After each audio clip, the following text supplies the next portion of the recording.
Have a candy cane. You giving out replicas now, Al? Well, in that case...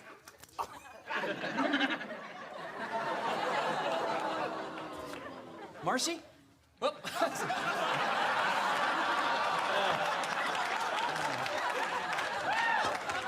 I'm sorry, young fella. Marcy. Whoop. Sorry, thought you were my wife. Excuse me, son. Hey, Marcy! Look, I've been looking all over for you. I found a store that carries that pump-up bra you wanted. Now you can pump them up to be any size you want, and you won't have to take Al's insults anymore. And the only one who will know they're not real is you.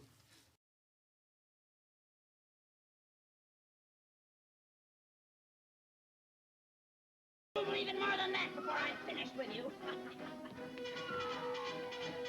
Take your army to the haunted forest and bring me that girl and her dog. Do what you like with the others, but I want her alive and unharmed. They'll give you no trouble, I promise you that. I've sent a little insect on ahead to take the fight out of them. Take special care of those ruby zippers. I want those most of all. Now fly! Fly!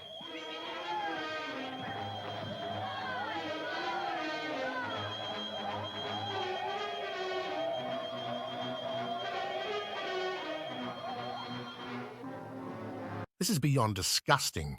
A bunch of old hagbags running over to Sephora to leave nasty reviews because Peter was stupid enough to leave his goodie bag alone while he was flitting around the pool in Vegas. Let's review this scathing and one-star review from Rosie, shall we? Rosie M. wrote the following. Worst Sephora in Vegas. Staff is rude and condescending. My friend came in looking to speak with management after a customer stole his credit card and charged a large purchase on it. The three girls on the floor laughed at him and refused to assist in pointing him in the right direction. Refused to contact management and mockingly laughed at him as we turned to leave. Disgusting behavior from these trashy girls working here. Would never recommend. In closing, Rosie, you were never there with Peter and Alllexth. Why are you calling these employees trashy? Grow up! The way Peter acts so shocked and keeps repeating how he can't believe someone would steal his crap truly shows me what kind of naive bubble he lives in.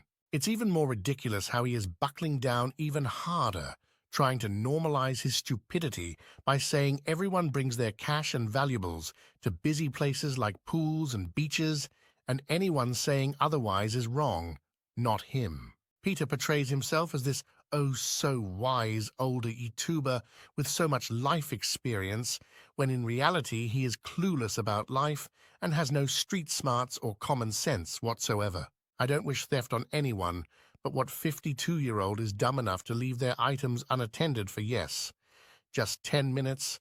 How he keeps repeating and emphasizing. He keeps saying this and that he could see the chairs from where he was in the pool. And he makes himself sound even stupider every time he tries to justify it. It takes 2 seconds to just walk by and swipe someone's bag. I knew this when I was 20, he's 52. This is called life 101, awareness 101, common sense 101, travel 101. Regarding the horrible way these Sephora girls treated him like he's never ever been treated like that before is. You don't have to convince me that there are plenty of assholes roaming around and in the workforce, but we've seen how Peter treats and speaks to and about people in his real life, especially towards people that don't engage with or respond to him the way he likes and expects. Something tells me that those girls were responding to Peter's attitude because he most likely busted through those doors angry and demanding right off the bat, hence their response. I mean, after all, even the cop said how awful poor Peter had been treated. Yes, the Sephora exchange was exactly how I imagined it too. Not poor meek victim Peter being bullied by 3 women. His add-on about the mall cop sealed it for me. He really doesn't have street smarts, you're right. Did you hear him say that's being dealt with in regard to the Sephora girls in his latest vlog? Please, now he has people behind the scenes dealing with them too? I'm cracking up. Which one of the members here said he will talk about this for days? You clocked it! Day one at home, and it's all he talks about in his vlog. One of his viewers, husband is Vegas cop, and it's being taken care of behind the scenes. Why behind the scenes? Tell us about it. Unless it's not true. Yup, that's probably the one. And he also said those Sephora girls are going to get taken care of too. Excuse me, what? Are you going to make sure some young girls who go to work every day lose their job because you were irresponsible at a hotel pool and your husband didn't say anything? Because they are his soon-to-be new girlfriends he goes out with and parties. Also, I really thought that ridiculous icon hat was just part of his shtick for the internet. I never ever imaged that he would wear that tacky thing out in public. Did he have his Beast fan with him too? Good grief. That's what I prophesied? Yes. Retail beauty employees need you to fuck with their mind-wage jobs because they didn't kiss your feet immediately. I have dealt with my share of Peters and Karens over the years enough that customer service will not be my FT gig ever again. You know that's not how it went down. Fucking entitled slime. A quick Google found a bunch of icon hats. They aren't corduroy, but they are trucker hats that say icon. I think he just wants something to bitch about for the next 2 years. That hat probably smells like old ham anyway. He's a vegetarian. Good burn.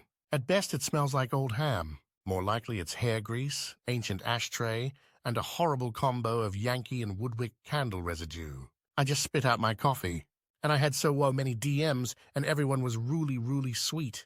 Peter, if there was a diamond of any capacity in that chocolate, you'd lose it, just like you lost your stupid bag, and just like you lost your humility when someone took the time to give you something to be kind, and took the time to write something down to help you out, and you crapped on that person. The old lyric is right. Money can't buy you class, but you can get free chocolate and act like you're better than a person. Right, Peter? Also, the company is named after the man's mother, which I thought of all people you would see the significance of that. But if you were to open any business, highly doubt it, it would be called Peter's Place or Peter's Point. Imagine feeling like you have to protect a poor 52-year-old man from some meanies that didn't treat him very nice out in the real world. So much so that they have to call down to Sephora for him to voice how dare they do that to petermonn. It's absolutely pathetic. I'm not sure who is more pathetic, Peter, who knew exactly what he was doing when he announced how he was victimized by Sephora employees, when he said he was only just being sweet, kind, and innocent. He knew exactly what his obsessed super fandom would do. I don't know who's more pathetic, Peter for doing that, or his forever coddling followers who defend Peter at all costs. He's told crazy stories about bad things that have happened to him before he got sober. He's lost his mother, was in a fatal car accident, but this day is one of the worst days of his life. The dramatics. Peter's grateful reaction to his fellow Karen fans was really cringy. He also mentioned that the anniversary was one of the worst days in his life. Worst days? Someone steals your expensive stuff that you left unattended, stuff you could afford to replace the same day. People around you are very kind and supportive, but you focus on a shop assistant that couldn't help you. Okay, one of the worst days. Poor Peter. I think Peter is a very disturbed person. What I wanted to bring up in my post the other day about the incident, 2K stolen from bag, was him saying, and then I turned around and they started laughing at me behind my back.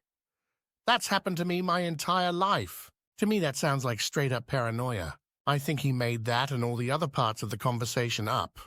X. The mall cop said he was sorry they treated him that way. Lols. Or at least heavily embellished. I think he's done that all his life. Nobody was laughing, it was in his head.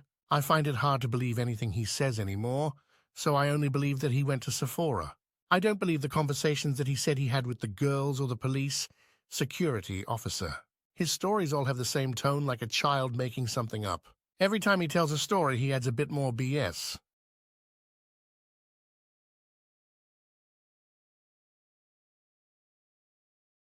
I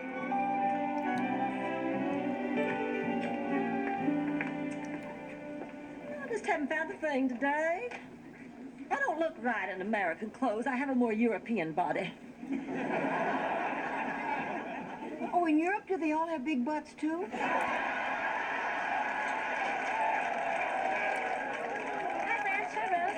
Where on earth have you girls been? Well, we were helping elderly people get a good grip on the escalator.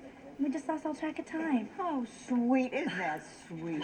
Can you guys hold our bags? Sure. We want to go toss a few pennies in the fountain. Okay. I'm gonna make a wish that we stay pals forever. Oh, sweet. We'll see you in the car. Okay, bye. Bye.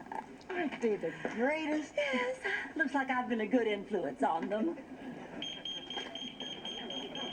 Excuse me, ladies. I need to inspect your bag.